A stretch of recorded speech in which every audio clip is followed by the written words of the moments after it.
Hello बच्चों, आपका welcome है हमारे वोम फार्मेसी के इस यूट्यूब चैनल पर। बच्चों, आज हम आपके लिए लेकर आए हैं एक न्यू क्लिनिकल कंडीशन। वो ये है कि आज के समय में इतने हार्ट अटैक क्यों आ रहे हैं। आज हम बात करेंगे इस कंडीशन के बारे में कि आज के समय में इतने हार्ट अटैक क्यों आ रहे हैं। और हार्ट अटैक तो आ रहे हैं, इसके साथ साथ बहुत ज्यादा डेथ देखने को मिल रही है हार्ट अटैक की वजह से। तो इसी को आज हम डिस्कस करेंगे। तो बच्चों, ये कुछ रीजन हैं जिनसे हमें हार्ट अटैक आते हैं, यानी कि जो दिल की बीमारी होती है। आपने सुना होगा अपने आसपास अपने रिलेटिव में कि अचानक अंकल जी को हार्ट अटैक आया, दिल का दौरा पड़ा और उनकी डेथ हो गई। ठीक है ना। तो इसी को आज हम थोड़ा डिटेल में समझेंगे। तो हार्ट अटैक आने के बहुत सारे रीजन होते हैं जिनमें से हमने कुछ नोट किए हैं यहाँ। तो 14 रीजन होते हैं जिनकी वजह से हमारा हार्ट अटैक आता है, यानी कि दिल रुक जाता है। ठीक है ना। दिल पंप करना रुक जाता है, जिसकी वजह से एकदम अटैक आ जाता है और आदमी खत्म हो जाता है।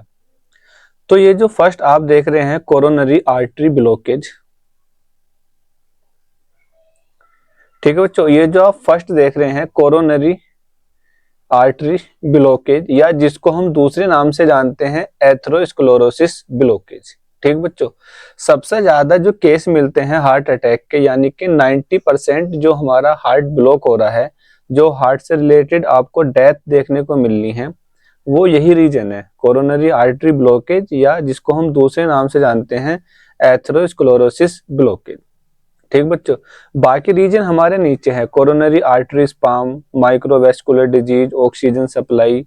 ठीक है बच्चों, तो ये सारे हैं, इन्हें हम किसी और दिन डिस्कस करेंगे। आज हम बात करेंगे ओनली कोरोनरी आर्टरी ब्लॉकेज, या दूसरे नाम से हम इसे जानते हैं एथेरोस्क्लेरोसिस ब्लॉकेज, जो 90% केस हमारे इसी के आते हैं, हार्ट ब्लॉक के। तो यहाँ सबसे पहले हम बच्चों ये समझेंगे हमारा जो हार्ट होता है वो क्या है ना। आपकी बॉडी में हार्ट है, ह्यूमन बॉडी में हार्ट होता है, उसका क्या काम होता है। तो ये जो आप हार्ट देख रहे हो, ठीक है ना बच्चों, ये जो सारे का सारा आप हार्ट देख रहे हो, तो ये सभी ह्यूमन बॉडी में जो भी लिविंग ऑर्गेनिज्म होते हैं, जो भी लिविंग होते हैं, सभी के अंदर एक हमारा हार्ट होता है। इस हार्ट का काम क्या होता है, ठीक है। तो हार्ट का बच्चों काम होता है, देखो ये कुछ नोट्स मैंने आपके लिए बनाए हैं जो सिंपल लैंग्वेज में है, आपको समझने में हेल्प करेंगे। तो हार्ट क्या है? हार्ट एक मस्कुलर पंप है हमारा। ठीक बच्चों, हार्ट एक मस्कुलर पंप होता है जो बॉडी में ब्लड सर्कुलेशन को कॉन्टिन्यूसली मेंटेन करता है। हार्ट रिदमिक कॉन्ट्रैक्शन और रिलैक्सेशन के द्वारा ब्लड को आर्टरी, वेन और कैपिलरी में सर्कुलेट करता है। यानी कि ये जो लाइन लिखी हुई है हमारी, ये जो फर्स्ट पॉइंट है बच्चों, ये क्या कह रहा है? ये कहता है कि हार्ट एक मस्कुलर ऑर्गन है, यानी कि एक मसल्स का बना हुआ है। ठीक है ना। इसमें कोई हड्डी नहीं होती, ठीक है ना, कोई बोन इसके अंदर नहीं होती। ये ओनली एक मसल्स होती है ना। ये एक मसल्स का बना हुआ होता है। तो हार्ट एक मस्कुलर पंप है। ठीक बच्चों, जो क्या करता है? ये पंप करता है, ये जो हार्ट है, ठीक है ना, ये पंप करता है, जिसकी वजह से क्या होता है? ब्लड इसके अंदर आता है। ठीक बच्चों, ब्लड इसके अंदर आता है और ये क्या करता है? पंप करके उसे पूरी बॉडी में सर्कुलेट करता है। ठीक बच्चों, आगे हम देखेंगे दूसरा पॉइंट। यह ब्लड के माध्यम से लंग्स से ऑक्सीजन लेकर बॉडी के सभी ऑर्गन और टिश्यू तक पहुंचाता है, और साथ ही न्यूट्रिशन, हॉर्मोन्स और आवश्यक सब्सटेंस को, ठीक है बच्चों, टारगेट सेल तक डिलीवर करता है। यानी कि हमारा जो लंग्स, हमारा जो हार्ट होता है, वो क्या काम करता है बच्चों? जैसे ही इसके अंदर ब्लड आएगा तो ये ब्लड को भेजेगा लंग्स के पास, यानी कि फेफड़ों के पास। यहाँ अगर हम एक छोटे से डायग्राम बनावे फेफड़ों का, तो कुछ इस तरीके से आपको डायग्राम दिखाई देगा। ठीक है बच्चों, यहाँ क्या होती है हमारी? यहाँ ऑक्सीजन रहती है हमारी, और कार्बन डाइऑक्साइड यहाँ से बाहर जाती है। तो ये दूसरे पॉइंट में क्या बोला गया है कि यह ब्लड के माध्यम से लंग्स से ऑक्सीजन लेकर बॉडी के सभी ऑर्गन और टिश्यू तक पहुंचाता है। यानी कि हमारा जो हार्ट होता है उसके अंदर जो ब्लड आता है, वो सबसे पहले हमारे कहाँ जाएगा? लंग्स के पास जाएगा, वहां से ऑक्सीजन लेके फिर वो दोबारा हार्ट के अंदर आता है। ठीक है, हार्ट के अंदर आया, फिर यहाँ से कहाँ जाएगा? पूरी बॉडी के अंदर। तो यानी कि दिल हमारा जो होता है, हार्ट हमारा जो होता है, वो क्या करता है, पंप करने का काम करता है। इसके अंदर हमारा ब्लड जाता है, ठीक है, फिर वही ब्लड लंग से ऑक्सीजन लेके वापस आता है, फिर पूरी बॉडी में सर्कुलेट होता है, ठीक है। ये जो आप देख रहे हैं बच्चों, ठीक है, ये पूरी बॉडी को क्या करती है, ऑक्सीजनेटेड ब्लड सप्लाई करती है। यानी कि जब हमारा हार्ट लंग से ब्लड लेके वापस आता है, तो फिर हमारा हार्ट क्या करता है, पूरी बॉडी में ये क्या होती है, ये सबसे बड़ी वेसल्स होती है हमारी, यानी कि इसे हम बोलते हैं ओर्टा, जो क्या करती है, पूरी बॉडी के अंदर ब्लड को सप्लाई करती है। ठीक बच्चों, आगे थर्ड पॉइंट में क्या कहा गया है, इसके अलावा हार्ट कार्बन डाइऑक्साइड और मेटाबॉलिक वेस्ट प्रोडक्ट को टिश्यू से कलेक्ट करके लंग्स और एक्सेटरी ऑर्गन्स तक भेजने में हेल्प करता है। यानी कि क्या होता है, जब हार्ट हमारा पंप करता है तो ब्लड कहाँ जाता है, पूरी बॉडी में जाता है, पूरी बॉडी के हर एक पार्ट तक जाता है। तो वहां से वापस कार्बन डाइऑक्साइड और वेस्ट प्रोडक्ट वापस लाता है ब्लड अपने साथ। ठीक है बच्चों, और जब ये हार्ट के अंदर आएगा वो वाला ब्लड, तो हार्ट के अंदर जब वो ब्लड आएगा, फिर वो ब्लड कहाँ जाएगा, हमारे लंग्स में। तो लंग्स में वह कार्बन डाइऑक्साइड तो वहां डाल देता है और ऑक्सीजन ले लेता है, तो तभी ये पॉइंट लिखा गया है। इसके अलावा हार्ट कार्बन डाइऑक्साइड और मेटाबॉलिक वेस्ट प्रोडक्ट को टिश्यू से कलेक्ट करके लंग्स और एक्सेक्टरी ऑर्गन तक भेजने में हेल्प करता है। यानी कि हमारी जो बॉडी के टिश्यू होते हैं या सेल होती हैं पूरी बॉडी की, तो वहां तक हमारा ब्लड जाता है और वहां से क्या होगा, कार्बन डाइऑक्साइड वापस भी लेके आता है। ठीक है, फोर्थ पॉइंट क्या होता है बच्चों, इस प्रकार हार्ट बॉडी की नॉर्मल फंक्शन और एनर्जी सप्लाई और लाइफ को बनाए रखने के लिए एसेंशियल ऑर्गन है। यानी कि हार्ट क्या होता है, हमारी बॉडी को नॉर्मल फंक्शन करने के लिए और एनर्जी सप्लाई करने के लिए और लाइफ को मेंटेन बनाए रखने के लिए, ठीक है ना, ताकि एक प्रॉपर लाइफ को अच्छे से रखने के लिए हमारा हार्ट क्या करता है, बहुत इंपॉर्टेंट रोल प्ले करता है। अगर हमारा हार्ट सही नहीं हो तो बच्चों क्या हो सकता है, हमारी पूरी बॉडी खराब हो सकती है, पूरी बॉडी का जो सिस्टम है वो गड़बड़ा सकता है। तो इसीलिए हार्ट का सही रहना बहुत जरूरी है, क्योंकि हार्ट क्या करता है, हार्ट आपके ब्लड को क्या करता है, पंप करता है, ताकि ब्लड पूरी बॉडी में जाता है। और ब्लड के अंदर क्या है, ऑक्सीजन और न्यूट्रिशन क्या होता है, जो भी आप खाना खाते हो उसमें से जो ताकत की चीजें होती हैं, जब वो हमारे ब्लड में एब्जॉर्ब हो जाती हैं तो वहां न्यूट्रिशन बोलते हैं, और वो न्यूट्रिशन आगे चल के हमारी बॉडी को एनर्जी देता है। ठीक है, तो ये सारा काम होता है हमारे हार्ट का। अब हार्ट, मैंने अभी आपसे क्या बताया कि हार्ट पूरी बॉडी तक क्या करता है, ऑक्सीजन ब्लड पहुंचाता है, और ब्लड के अंदर क्या रहती है, ऑक्सीजन और न्यूट्रिशन। तो अब ये जो हमारा हार्ट है, इसकी मसल्स को भी क्या चाहिए, इसकी मसल्स को भी ऑक्सीजन और न्यूट्रिशन चाहिए। ठीक है, तो बच्चों नेक्स्ट जो हमारी स्लाइड है उसमें हम देखेंगे कि हमने अभी पीछे क्या समझा। हमारा जो हार्ट होता है वो क्या करता है, पूरी बॉडी को ब्लड की सप्लाई करता है, जिसकी वजह से पूरी बॉडी एक्टिव रहती है, एनर्जी बनी रहती है बॉडी के अंदर, क्योंकि ब्लड के अंदर ऑक्सीजन और न्यूट्रिशन दोनों है। ठीक बच्चों, तो हमारा जो ये हार्ट होता है इसे भी ऑक्सीजन की जरूरत होती है, इसे भी न्यूट्रिशन की जरूरत होती है। इसकी जो मसल्स होती हैं, ये जो आप देख रहे हो, ये जो बाहर की मसल्स है हमारी, ठीक बच्चों, ये जो बाहर की मसल्स हैं हमारी, ये सारी की सारी, इन्हें भी क्या होता है, ऑक्सीजन की जरूरत होती है, न्यूट्रिशन की जरूरत होती है। यानी कि इन मसल्स में भी हमारा ब्लड का फ्लो होना चाहिए। ठीक बच्चों, तो ये जो हार्ट की मसल्स होती है, अब आप ये कहोगे कि सर हार्ट के अंदर तो ऑटोमेटिक ब्लड है हमारा, तो ये तो वहीं से मतलब न्यूट्रिशन ऑक्सीजन ले लेगा, वहीं ब्लड की सप्लाई हो रही है इसके अंदर। बेटा वो अंदर है ना, ये जो आप देख रहे हैं यहाँ है वो ब्लड अंदर। मैं बात कर रहा हूँ ये जो बाहर की मसल्स है हार्ट के, ठीक है ना, जो हार्ट की आउटर लेयर है, मिडल लेयर है, वहां तक हमें ब्लड पहुंचाना है, तभी हार्ट की मसल्स में ऑक्सीजन और न्यूट्रिशन पहुंचेगा। तो यहाँ मसल्स में, इस मसल्स के अंदर ब्लड की सप्लाई कौन करता है, तो बच्चों ये आपका हार्ट है और यहाँ से ये जो बारीक बारीक आप देख रहे हैं, ये जो नस निकल रही हैं, ठीक है ना, ये क्या करती हैं, ये हार्ट की मसल्स के अंदर ब्लड की सप्लाई करती हैं। ठीक बच्चों, ये हार्ट की मसल्स के अंदर क्या करती हैं, ब्लड की सप्लाई करती हैं। ये जो है, ये जो मसल्स है, इसके अंदर सप्लाई कहाँ से होती है, ये जो यहाँ से नस निकल रही है, ये जो आपको गुच्छे टाइप की दिखाई दे रही है, इनको हम बोलते हैं कोरोनरी आर्टरी। ठीक है ना, हार्ट की मसल्स के अंदर जो ब्लड की सप्लाई करती हैं वो होती हैं कोरोनरी आर्टरी।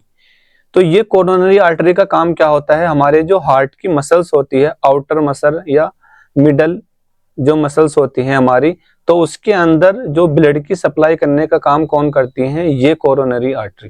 ठीक बच्चों, अगर ये कोरोनरी हमारी किसी तरीके से यानी कि ब्लॉक हो जाए, कुछ ऐसा हो जाए कि हमारी ये कोरोनरी सारी की मतलब कहीं भी एक ब्लॉकेज हो जाए, ये नस बंद हो जाए हमारी, तो क्या हमारी हार्ट की मसल्स को ब्लड की सप्लाई हो पाएगी? बिल्कुल नहीं हो पाएगी।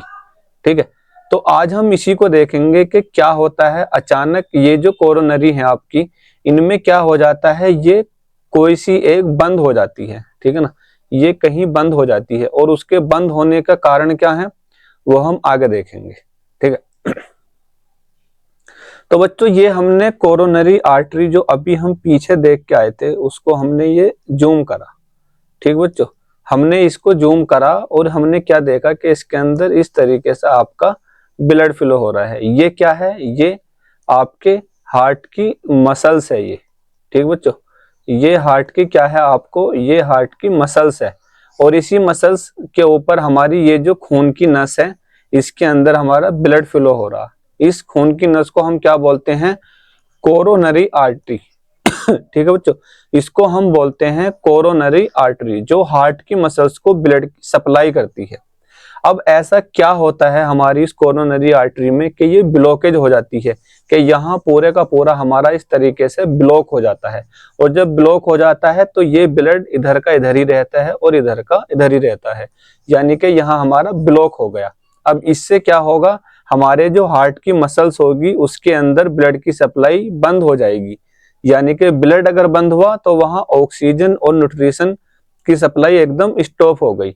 तो इस वजह से हमारी जो मसल्स होती हैं वो एकदम रिलैक्स हो जाती हैं, यानी कि वो प्रॉपर जो पंप करने का काम करती हैं, है ना। इस तरीके से जो हमारा हार्ट पंप कर रहा है वो ऐसे रुक जाएगा, एकदम खामोश हो जाएगा, क्योंकि इसके अंदर ये जो हमारी मसल्स थी हार्ट की, उसके अंदर ब्लड की सप्लाई नहीं हो रही, जिस वजह से हमारा जो मसल्स थी वो रुक गई। तो इसीलिए बॉडी के हर एक पार्ट में ब्लड की सप्लाई होना बहुत जरूरी है और स्पेशल हार्ट की मसल्स के अंदर तो बहुत ज्यादा जरूरी है ना। तो अभी आप ये डायग्राम देखो, तो ये जो कोरोनरी आर्टरी थी हमारी, तो अचानक कहीं भी इसमें क्या होता है, अचानक हमारा ये कोरोनरी आर्टरी कहीं से ब्लॉक हो जाती है। अब वो ब्लॉक क्यों होती है वो हम आगे देखेंगे।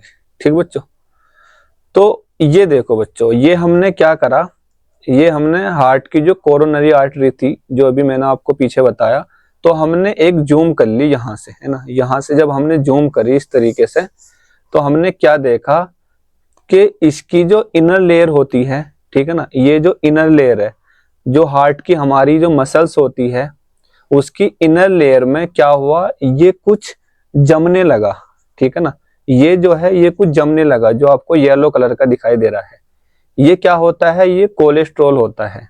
तो हार्ट की जो इनर लेयर होती है, हार्ट की जो मसल्स होती है, उसमें जो कोरोनरी आर्टरी होती है, जो नस होती है, जो उस मसल्स के अंदर ब्लड फ्लो कर रही है, अचानक क्या होता है कि इनके अंदर, इन नस के अंदर, इन कोरोनरी वेसल्स के अंदर ये कोलेस्ट्रॉल डिपॉजिट होना स्टार्ट हो जाता है। ठीक है, कोलेस्ट्रॉल का डिपोजिशन होना स्टार्ट हो जाता है और ये धीरे धीरे धीरे धीरे आगे की तरफ होने लगता है ना। आगे इससे थोड़ा सा इस पार्ट को हम और जूम करते हैं नेक्स्ट स्लाइड में। ये देखो बच्चों, है ना, हमने यहाँ और जूम करा इसको, तो ये क्या है हमारी, ये हार्ट की मसल्स है। ठीक है ना, सबसे पहले तो इसे माइंड में रखना, ये हमारा हार्ट है। ठीक है ना, तो और ये हार्ट के ऊपर ये कौन सी नस है हमारी, ये पूरी की पूरी नस हमारी कोरोनरी आर्टरी है, जो हार्ट की मसल्स के अंदर ब्लड की सप्लाई कर रही है। तो इसके अंदर अभी हमने यहाँ से ब्लड हटा दिया है, तो ये देखो बच्चों, ये जो कोलेस्ट्रॉल है हमारा, कैल्शियम, प्रोटीन, ये क्या होता है, कोलेस्ट्रॉल हमारा यहाँ डिपॉजिट, ये इकट्ठा होना स्टार्ट हो गया यहाँ, और ये धीरे धीरे करके ये आगे की तरफ चल देगा। ये हमारी क्या है, कोरोनरी आर्टरी की इनर लेयर होती है। अब ये क्या होगा, अचानक जब ये आगे की तरफ चलेगा यहाँ से, तो यहाँ जो ब्लड फ्लो हो रहा है उस पर प्रेशर पड़ेगा, और ये जो हमारी ये वाला जो पार्ट है ये किसी वजह से फट जाता है ना। ये जो फाइबर, ये जो लेयर है हमारी, ये किसी वजह से हमारी फट जाती है। ये यहाँ से हमारी एकदम जैसे ये फटेगी, यहाँ से इसमें फ्रैक्चर होगा एकदम, तो क्या होगा, ये जो कोलेस्ट्रॉल है ये बाहर की तरफ जाएगा। ठीक है बच्चों, जब ये बाहर की तरफ जाएगा तो यहाँ क्या होगा, एकदम हमारा ब्लॉक हो जाएगी हमारी ये। ठीक है, आगे से और देखते हैं। देखो बच्चों, अब ये हमारा जो डायग्राम है इसमें हमने ब्लड फ्लो कर दिया अपना, देख रहे हो आप। तो ये जो है हमारा, ये कोलेस्ट्रॉल का डिपोजिशन क्या है, तो यहाँ जब ये आगे की तरफ बढ़ेगा तो ये जो ब्लड इस तरीके से फ्लो हो रहा था जो हम पीछे देख रहे थे अभी, तो यहाँ देखो ये धीरे धीरे यहाँ हल्का सा जमाव होने लगा इसका। तो एक कंडीशन ऐसी आएगी हमारी, तो यहाँ से ये जो हमारी इनर लेयर होती है ये फ्रैक्चर कर जाएगी, ये फट जाएगी यहाँ से, और इसके फटते के साथ ही ये कोलेस्ट्रॉल एकदम बाहर आ जाएगा हमारा, ये इस तरीके से बाहर आ जाएगा। और हमारा जो ब्लड होता है, हमारे ब्लड के अंदर एक चीज और होती है, पीसी, प्लेटलेट। आपने सुना होगा अक्सर कि प्लेट डाउन हो गई है ना, उस वजह से बहुत ज्यादा कमजोरी हो गई, या आपने देखा होगा कि डॉक्टर आपके इंजेक्शन लगाता है, ठीक है, यहाँ इंजेक्शन लगाता है आपका डॉक्टर, और वो बोलता है कि यहाँ इसे 10 मिनट तक ऐसे दबाव रखो। ठीक है, जब आप उसे दबाव रखते हैं ऐसे, 10 मिनट बाद क्या होता है, ब्लड बाहर आना बंद हो जाता है, यानी कि एक तरीके से वेल्ड हो गया। तो वो वेल्ड करने का काम कौन करता है हमारी नस के अंदर, वो होती है प्लेटलेट। वो प्लेटलेट क्या करती हैं, वो इकट्ठा हो जाती हैं जहां इंजेक्शन की निडल हमारे अंदर गई थी, और वो क्या हो जाता है, वेल्ड सा हो जाता है। तो ऐसी हमारी, अब ये जो हार्ट की जो कोरोनरी आर्टरी है, अगर ये यहाँ से ये यहाँ से फटेगी तो क्या होगा, एकदम हमारे इसके अंदर जो ये पीसी घूम रही है ब्लड, ठीक है, ये जो पीसी प्लेटलेट घूम रही है ये यहाँ आके जमना स्टार्ट हो जाएंगी। यहाँ जब ये जमेंगी, उधर से तो कोलेस्ट्रॉल बाहर आ गया, उधर से पीसी ने यहाँ जमना स्टार्ट कर दिया, तो यहाँ फिर पूरा ब्लॉकेज हो जाएगा। ठीक है ना, हालांकि पीसी तो अपना सही काम कर रही है ना, मरम्मत करने का काम कर रही है ताकि यहाँ से ब्लड बाहर ना जाए, लेकिन वो उसकी गलती की वजह से यहाँ ब्लॉकेज हो जाता है पूरा, ये नस बंद हो जाती है। आगे हम इसको देखते हैं। देखो ये रहा, ये जहाँ जैसी ये रैप्चर हुई हमारी, ये जो इनर लेयर है हमारी, जैसी ये हमारी रैप्चर हुई यहाँ से, तो ये कोलेस्ट्रॉल बाहर आना स्टार्ट हो गया, और यहाँ से जो प्लेटलेट थी हमारी ये यहाँ इकट्ठा होने स्टार्ट हो गई, तो ये हमारा एक ऑटोमेटिक मतलब ब्लॉकेज होना स्टार्ट हो गया। ठीक है, ये हमारा ब्लॉकेज होना स्टार्ट हो गया हमारा। अब जैसे ये पूरा ब्लॉकेज हो जाएगा, पीसी यहाँ जमती चली जाएंगी, कोलेस्ट्रॉल बाहर आता चला जाएगा, तो ये 100% हमारा ब्लॉक हो जाएगा। देन एकदम हार्ट की जो मसल्स होगी है ना, हार्ट की जो मसल्स है हमारी, तो उसमें क्या होगा, ऑक्सीजन की सप्लाई बंद हो जाएगी आगे की तरफ। ये देखो बच्चों, इसे और बारीकी से हम समझते हैं। ठीक है, तो ये जैसे ही हमारी, ये हमने यहाँ से जूम करा इसको, तो हमने क्या देखा, जैसे ये हमारा कोलेस्ट्रॉल यहाँ से, ये हमारी जो कोरोनरी आर्टरी की इनर लेयर थी, जैसे ये ब्रेक हुई, जैसे ये फटी यहाँ से हमारी, तो ये कोलेस्ट्रॉल बाहर जाना स्टार्ट होगा, और यहाँ जो प्लेटलेट थी हमारी है ना, वो इन्होंने यहाँ जमना स्टार्ट कर दिया, यानी कि इसे हम ब्लड क्लॉट बोलते हैं। तो यहाँ पूरा हमारा एक प्लेग हो गया। अब जो हमारा ब्लड बाहर वहां से आ रहा, वो वापिस वापिस रिटर्न होने लगा, या वहीं इकट्ठा हो गया। तो अब यहाँ से आगे की जो हमारी ये मसल्स है हार्ट की, इसको ब्लड की सप्लाई एकदम बंद हो गई। समझ रहे हो बच्चों, यहाँ से आगे की जो ये पूरा मसल्स है हमारा ये हार्ट का, इसको खून की सप्लाई बंद हो गई, और ये कुछ टाइम बाद हमारा ऐसे जैसे ये पंप कर रहा, तो ये रुक जाएगा हमारा हार्ट। ठीक है ना, ये धीरे धीरे हमारा रुक जाएगा, और एक कंडीशन ऐसी आएगी, हमारा हार्ट बिल्कुल खामोश हो जाएगा, पंप नहीं कर पाएगा। ठीक है, तो उसको हम अटैक बोलते हैं एकदम।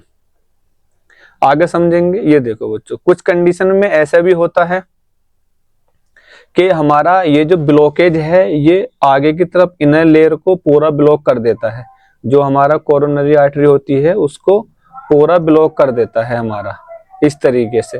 तो जब ये पूरा ब्लॉक हो जाएगा तो हमारा ब्लड इधर का इधर, इधर का इधर, यानी कि वही नीचे वाले हिस्से में ब्लड जाना बंद हो जाएगा। देन यहाँ ऑक्सीजन और न्यूट्रिशन की कमी हो जाएगी, तो एकदम हमारा अटैक हो जाएगा, हार्ट अटैक। ये देखो बच्चों ब्लॉकेज, इसको और समझते हैं हम। ये वाला हमने इस पार्ट को यहाँ जब जूम करा इस तरीके से, ठीक है, जब हमने इसे जूम करा तो हमने देखा तो यहाँ इतना ब्लॉकेज भी हो सकता है, यह है इतना ब्लॉकेज भी देख सकते हैं हम इसे, इतना भी। अब क्या होता है, मान लो ये हमारा 90% का ब्लॉकेज था, ठीक है, यानी कि कोरोनरी आर्टरी हमारी 90% ब्लॉक थी। यहाँ कितनी ब्लॉक है, यहाँ हमारी 70% ब्लॉक है। और यहाँ कितनी ब्लॉकेज होने लगी है अभी, ओनली 20%। ठीक है बच्चों, तो अब आप ये देखो कि हमने सुना होगा कि फर्स्ट अटैक आया और आदमी बच गया, सेकंड अटैक आया आदमी बच गया, थर्ड अटैक पे आदमी डेथ कर गया। लेकिन कभी कभी आपने सुना होगा कि फर्स्ट अटैक आया था उसी में डेथ कर गया, या सेकंड आया था उसी में डेथ हो गई। तो वो क्या रीजन होता है, देखो ये जो 20% है यहाँ, अब जो हमारी ये इनर लेयर है ये, अब ये अगर यहाँ से रैप्चर कर जाती है तो ये कोलेस्ट्रॉल कहाँ जाएगा, अंदर जाएगा, ये हमारी कोरोनरी आर्टरी में, और यहाँ हमारी पीसी होंगी वो जमना स्टार्ट हो जाएंगे धीरे धीरे। तो ये 20 का कब 100 बन गया हमें नहीं पता लगा, ठीक है ना, ये एकदम 100 बन जाता है। ऐसी ये 70 है, ये अगर यहाँ से रैप्चर हो जाए यहाँ से तो कोलेस्ट्रॉल बाहर जाएगा हमारा, और उधर से पीसी हमारा यहाँ क्लोट जमाएंगी, तो पूरा यहाँ एक ब्लॉकेज हो जाएगा। तो कब 70 का 100 हो गया हमें भी नहीं पता। ऐसी 90 का, बहुत से 90% ब्लॉकेज वाले रहते हैं जिनकी ये जो अंदर की जो लेयर होती है ना, ये बहुत स्ट्रोंग रहती है, ये जल्दी से रैप्चर नहीं करती, ये जल्दी से नहीं फटती, ठीक है ना, क्योंकि वो लोग ज्यादा एक्सरसाइज नहीं करते, ज्यादा भागते नहीं, चलते नहीं सीढ़ियों पे, वो अपना नॉर्मल लाइफ जीते हैं। तो उनका ये जो अंदर की इनर लेयर है ये जल्दी से नहीं फटती, तो वो लंबे समय तक भी जी जाते हैं। अगर बाईपास सर्जरी करा लें तो वो अलग है लेकिन अगर वो ज्यादा वो करेंगे तो उनका भी ये कब रैप्चर हो जाए कुछ नहीं पता, ठीक है। तो ये बच्चों हमने सामने से डायग्राम लिए हैं कि कितने कितने ब्लॉकेज हैं। ये नियर ब्लॉकेज मतलब यहाँ हम कह सकते हैं कि ये हमारा 90% ब्लॉकेज है ना, ये भी हमारा 40% ब्लॉकेज है, ये भी 20% है। ये कोरोनरी बिल्कुल साफ है जिसके अंदर अच्छी तरीके से ब्लड फ्लो हो रहा है हमारा, ठीक है बच्चों, ये कोरोनरी आर्टरी। और कोरोनरी आर्टरी में ब्लॉकेज के लिए हम कौन कौन से टेस्ट कर सकते हैं, यानी कि अगर हमारी जो कोरोनरी आर्टरी है, कोरोनरी आर्टरी अभी पीछे मैंने बताया, तो उसको चेक करने के लिए कौन कौन से टेस्ट होते हैं। ईसीजी होता है एक हमारा, ठीक है बच्चों, ईसीजी टेस्ट होता है हमारा, उससे पता लग सकती है हमें, ठीक है ना। इको कार्डियोग्राफ होती है हमारी, इको कार्डियोग्राफ होती है हमारी, टीएमटी ये होता है एक टेस्ट हमारा, stress echo, CT coronary angiography, ठीक है बच्चों, सीटी कोरोनरी एंजियोग्राफी में आपका पूरा आ जाता है।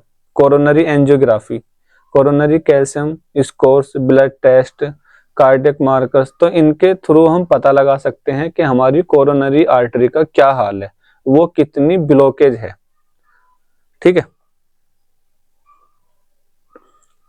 तो बच्चों और आप हमारे वॉम फार्मेसी को सब्सक्राइब करो, एप्लीकेशन को डाउनलोड करो, जहां पर आपको इसी तरह से न्यू क्लिनिकल कंडीशन के बारे में